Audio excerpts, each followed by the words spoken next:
আপনারা অবগত আছেন যে গত 2 তারিখ মঙ্গলবার আমাদের ধাপেরহাট পুলিশ তদন্ত কেন্দ্রের সংলগ্ন ধাপেরহাট বাজারের মানিক পেট্রোল পাম্প থেকে একটা হাইসার গাড়ি, এটা ব্যবসায়ী তপন কুমার সাহা, তার মালিকানাধীন একটা গাড়ি। সেই গাড়িটা ওই পেট্রোল পাম্প থেকে তার ওই গাড়ির যে হেল্পার ছিল হৃদয় নামে, সে সহ ওই গাড়িটা ওখান থেকে নিয়ে তারা চলে যায়। এবং পরবর্তীতে আমাদের রাত 10টা নাগাদ ব্যবসায়ী তপন কুমার সাহা আমাদের ধাপেরহাট তদন্ত কেন্দ্রে এসে এই অভিযোগটি করেন। তো তারপরে আমরা হাইওয়ে পুলিশের সহযোগিতা নিই এবং আমরা তথ্য প্রযুক্তি ব্যবহার করি। তো তারপরে আমরা আইডেন্টিফাই করতে সক্ষম হই যে গাড়িটার অবস্থান রাত 12:30 নাগাদ শাহজাদপুর থানা, সিরাজগঞ্জের শাহজাদপুর থানাধীন এলাকায় আছে, শ্রীপলতলা ব্রিজের কাছে।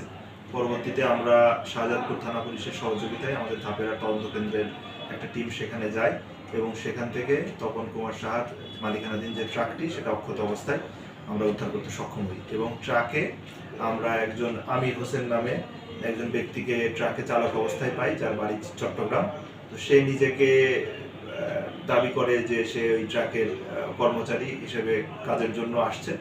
আমরা তাকে নিয়ে আসছি। প্রাথমিক জিজ্ঞাসাবাদে তার কথার মধ্যে আমরা কিছু অসংলগ্ন বক্তব্য পেয়েছি।